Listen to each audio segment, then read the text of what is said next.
Have you ever wanted to be your own boss? How about setting your own hours and earning as much money as you want? At the age of 6, everyone's favorite human, the renowned Tempest Bard, joined the Temp clan and started to recruit as many people as they could. Their moms had left on a mission and had not yet returned.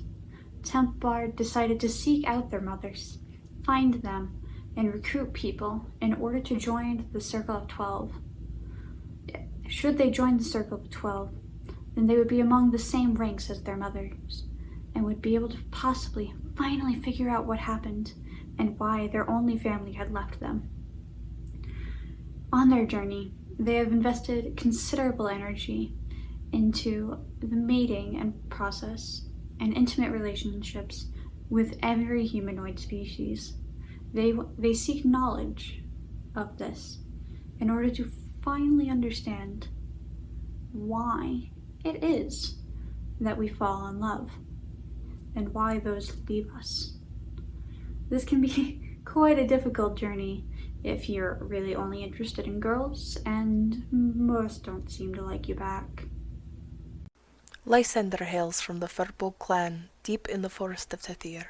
His clan lives a largely asocial life, but would do their trading with many of the elven clans of the forest.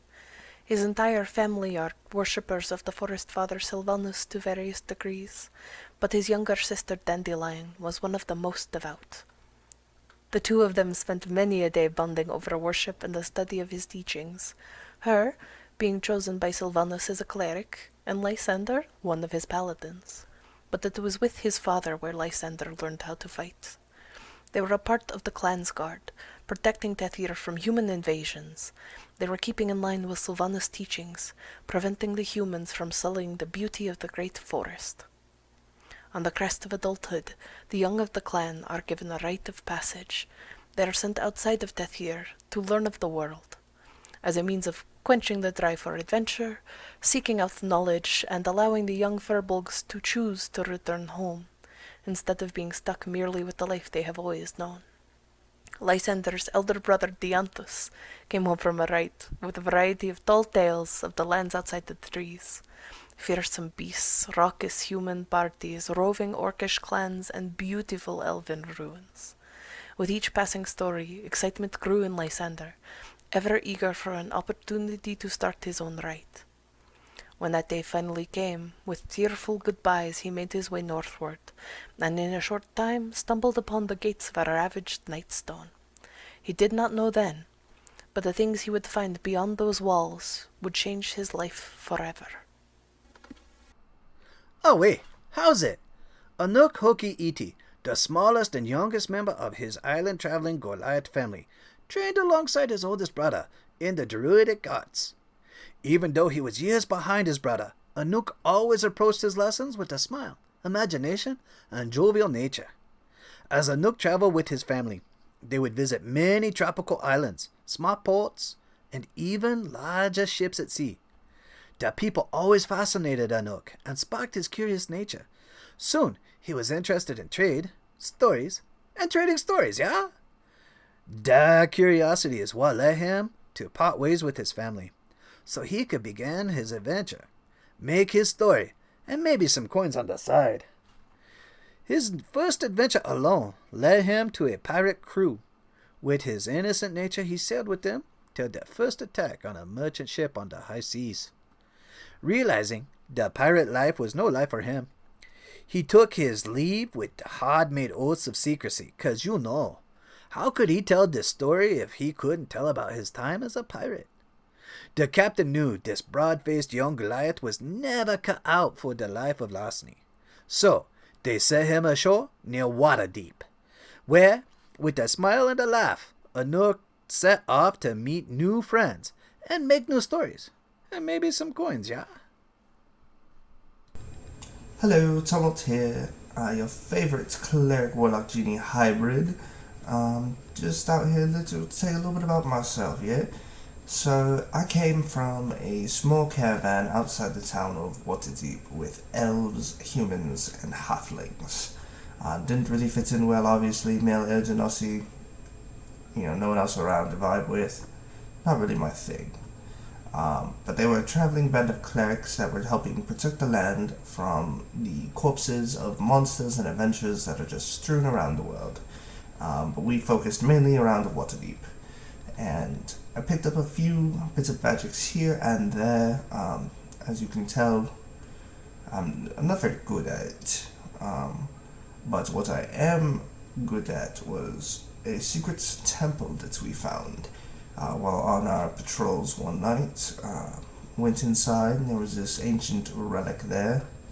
And like the curiosity that you will see every day in me, I went ahead and messed with it.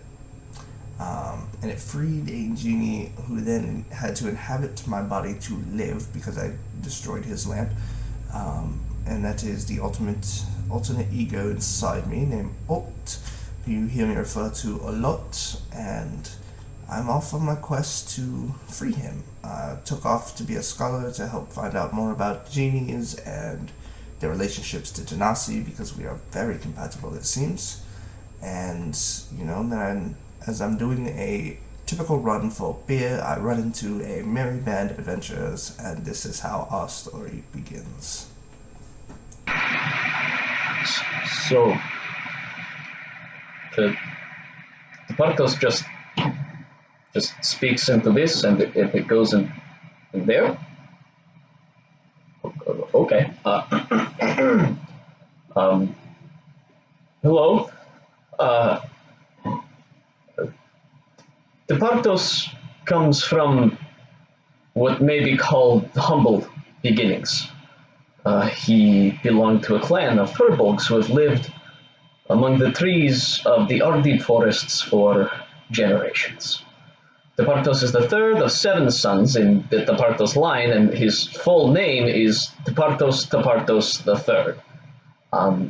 Tepartos was raised as a staunch believer in Sylvanas, his goddess of nature and the protector of his people, and from a very early age, it became apparent that Sylvanas had touched Tepartos in a way that was not common among his people. After being taken under the tutelage of the village elder, Tepartos was able to learn the ways of Sylvanas and imbue himself with her great power and love. Perhaps it was because of this, Tepartos was not quite like the rest of his kin. He is loud, yes, outspoken. He is opinionated and verbose, but Tepartos cares deeply about those around him and greets every new situation with a smile. He lived a quaint and happy life with his people, who preferred to stay secluded from the outside world. Tepartos remembers Mama Tepartos warning him of the dangers of men and the prejudices they may have against their people. Tepartos, being naive, never gave it too much thought until it was too late. In the middle of the night, a raid befell Tepartos' people. Tepartos tried to stop them, to reason with them, but he was beaten to within an inch of his life and left for dead. And when he finally awoke, he found nothing but ash and the slaughtered bodies of his clan. And Tepartos was the only one who survived. Tepartos is forever burdened with the sadness of his loss and the guilt of his powerlessness, but he does not let hate invade his heart. And to this day, he continues to seek solutions and bring all people together, so no one may experience the pain he bears every day. So Tepartos marches on, with a smile on his face, Sylvanas at his back, and his ideals guiding him wherever he may go. Hello, my name is Ivan Coatl. I'm a tiefling Nolak, and I've made my chain pact with Kazef, the Chaos Hound. I wasn't always a tiefling, though. I was actually born as a kitty cat to an average human family in a small trading town. One day, I was out in the forest and I got caught in a trap. I was stuck there for hours, days, weeks, I don't even know how long, until finally a strange tiefling came out to save me. I didn't know where I was and I was hungry, so I followed him home. I lived there for the next 14 years. We grew so close together that when I finally got old and started to get sick, he actually gave me the rest of his life. He performed some kind of arcane spell and turned me into a tiefling just like him. It was actually a really sad moment. I don't like talking about it, so we're just gonna breeze on by that. It seems that he was actually doing a lot of study on the mysterious realm of the Bartor, and he had a grudge with their leader Asmodeus, and I've decided to continue his work.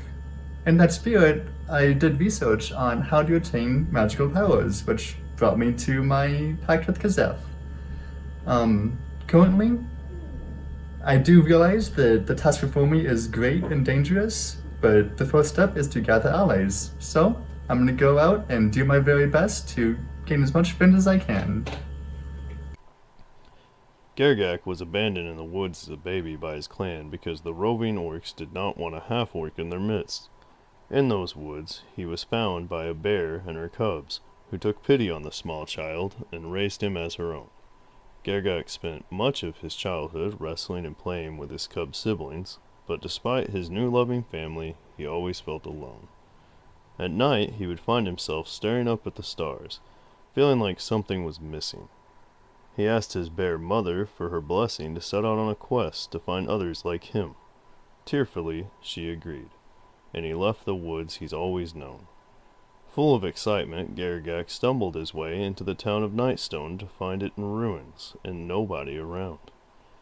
He made up his mind and sat down on the bridge to the town, staring at the fish in the moat below, waiting for someone to come back, wishing and hoping for someone to talk to, and maybe even become his friend.